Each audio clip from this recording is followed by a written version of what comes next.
तो वीडियो की शुरुआत में हम देखते हैं कि ताकाशी बेल्तोल कुछ चुराने के लिए कुछ लोगों के पास जाता है। यहाँ पर ताकाशी बेल्तोल को बता देती है कि उन्हें असल में चुराना क्या है और वो चीज़ एक बॉक्स जैसी चीज़ होती है। बेल्तोल तब उन लोगों के साथ लड़ने के लिए तैयार होता है, पर वो असल में अपने नए पावर को टेस्ट करना चाहता था, जिससे उसको उसके 1 मिलियन फॉलोअर से मिले थे। वो तब उन लोगों के साथ लड़ने लगता है और वो भी तब बेल्तोल पर अटैक करता है, पर उनके वार का ज्यादा कुछ असर बेल्तोल पर नहीं होता। इस वजह से बेल्तोल तब अपने सुपर स्पीड की मदद से एक के बाद एक सबको मारने लगता है। वहाँ पे वो लोग तब कुछ समझ ही नहीं पाते कि उन्हें तब क्या करना चाहिए, जिस वजह से वो तब उस पर अटैक करते रहता है, पर बेल्तोल उनसे आराम से बच जाता है। ताकाशी तब बेल्तोल की मदद करती है और ऐसे एक दूसरे की मदद करते हुए वो लोग सभी को हरा देते हैं।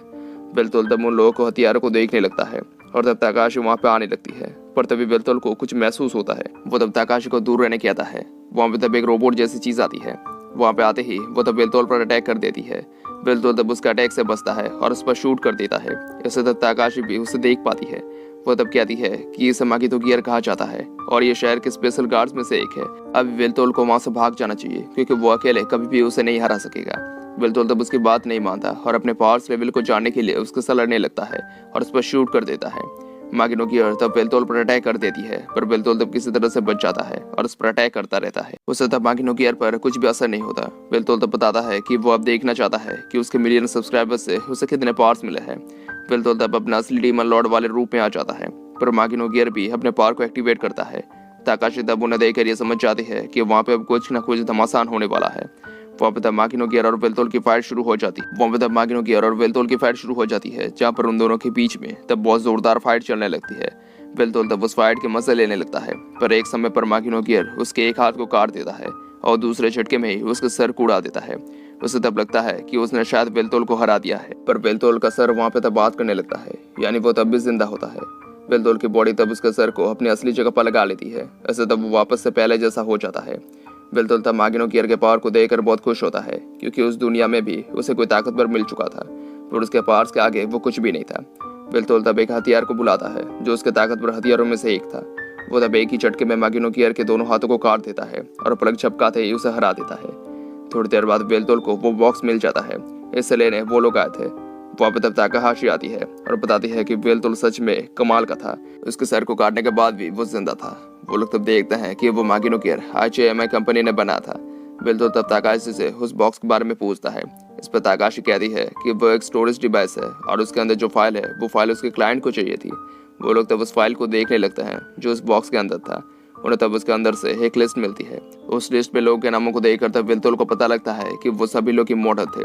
वो लोग तब वहाँ पर माहिना के नाम को ढूंढने लगते हैं, पर उन्हें माहिना का नाम नहीं दिखता। ताकाशी तब उसके क्लाइंट को कॉल करती है ताकि वो उस लिस्ट के बारे में उसे पूछ सके, पर उसका क्लाइंट उसके कॉल को नहीं उठाता।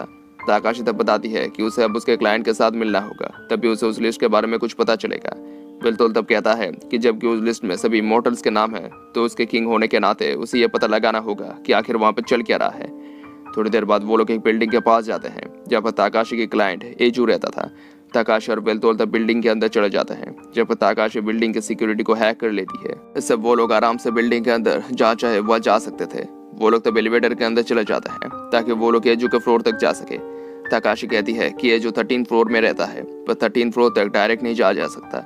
मतलब उन्हें पहले कुछ फ्लोर तक जाना होगा, एक स्पेशल कोड की तरह, ताकि वो लोग 13 फ्लोर तक जा सकेंगे।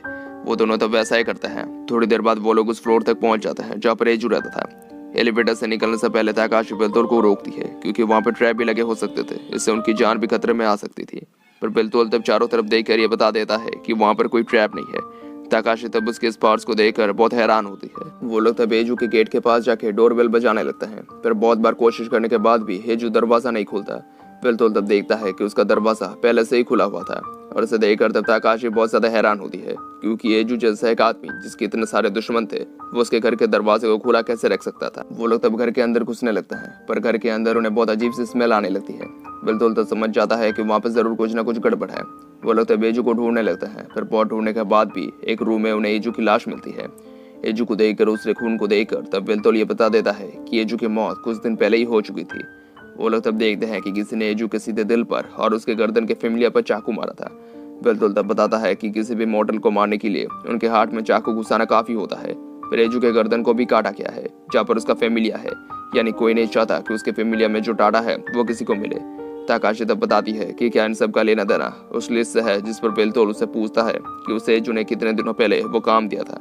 इस पर ताकाशी बताती है कि कम से कम 1 हफ्ते पहले। इसे सुनकर बेल्तोल कहता है कि इसका मतलब उसे 1 हफ्ते के अंदर ही मारा गया है, पर उसके पास अब उस लिस्ट के अलावा और कुछ नहीं है। ताकाशी तब उस रूम में सुराग ढूंढने लगती है और कहती है कि एजू एक बहुत बड़ा हैकर था, भले ही वो मारा क्या है पर उसने अपने पीछे जरूर कुछ न कुछ छुपाया है। कुछ देर बाद ढूंढने के बाद आखिरकार ताकाशी को एक लैपटॉप मिलता है। वो जब उस लैपटॉप को ओपन करता है तब पहले उसे उसमें कुछ भी नहीं मिलता, पर बेल्तोल की मदद से आखिरकार वो उस लॉक को क्रैक कर लेती है। उसे तब उस लैपटॉप के अंदर एक वीडियो मिलती है। उस वीडियो को चलाते ही वहाँ पे एजू बताने लगता है कि अगर कोई अभी उस वीडियो को देख रहा है इसका मतलब है कि वो अभी मर चुका है। वो तब एथर रिएक्टर के बारे में बताता है कि एथर रिएक्टर ही उस मैजिकल एनर्जी और इलेक्ट्रिसिटी को बनाती है। ऐसे वो लोग आज जिंदा है। एक ईथर रिएक्टर को प्लांट के कोर से पावर मिलती है और वो पावर जमीन के अंदर से होते हुए रिएक्टर में जाती है। एक ईथर रिएक्टर को चलाने के लिए कम से कम 10 ईथर लाइन्स को होना जरूरी है, पर वॉर के बाद शिनजुकू सिटी में 2 ही ईथर लाइन्स बचे हुए हैं। अब सवाल ये आता है कि अभी उन 2 लाइन्स की मदद से ही कैसे एक रिएक्टर को चार्ज किया जा रहा है। इसका एक ही मतलब है कि वहाँ पर और एक एनर्जी पॉइंट है और वहाँ से ही उन्हें इमोर्टल प्रोजेक्ट फर्नेस के बारे में पता चला है। ये फर्नेस इमोर्टल को पूरी तरह से जला देती है ताकि उसे एनर्जी मिल सके।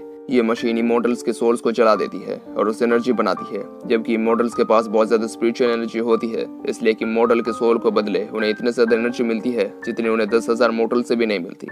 जितना ज्यादा एक इमोर्टल पावरफुल होगा उतनी ज्यादा उन्हें एनर्जी मिलेगी। न्यूज के हिसाब से कहा जाता है कि बहुत समय पहले पूरा शहर से यहाँ तक कि शहर के बाहर से भी इमोर्टल्स को बुलाया गया था ताकि उस फर्नेस को ठीक किया जा सके, पर एक बार जब वो ठीक हो गई तब वो सभी लोग गायब हो गए। लगता है कि वो सभी लोग मारे गए। IHMI कंपनी के लोग इमोर्टल्स को फर्नेस के लिए एक फ्यूल की तरह देखते हैं। उसके हिसाब से जिस इमोर्टल को सबसे पहले उस फर्नेस में डाला गया था वो था कार्मिंग स्वॉर्ड जनरल, जो डीमन लॉर्ड के 6 जनरल में से एक था। इमोर्टल हंट जो हुआ था वो तो एक बहाना था, ऐसा बोलो कि इमोर्टल्स को जला सके। IHMI को कुछ दिनों बाद किसी तरह से उसके बारे में पता चल गया। उन्होंने उसे मारने के लिए एक किलर को बुलाया था, पर वो किसी तरह से वहां से बच निकला। पर उसके बाद से उसे कंपनी के बारे में कुछ भी पता नहीं चला, जिस वजह से उसने उसके एक हैकर दोस्त को बुलाया था। उसके हिसाब से कुछ लोग मिलकर कंपनी को इमोर्टल्स की लिस्ट को बेच रहे थे, पर एक बार अगर सभी इमोर्टल्स मारे गए तब ईथर भी बंद हो जाएगा और पूरे शिनजुकू का दिल तब और नहीं धड़केगा।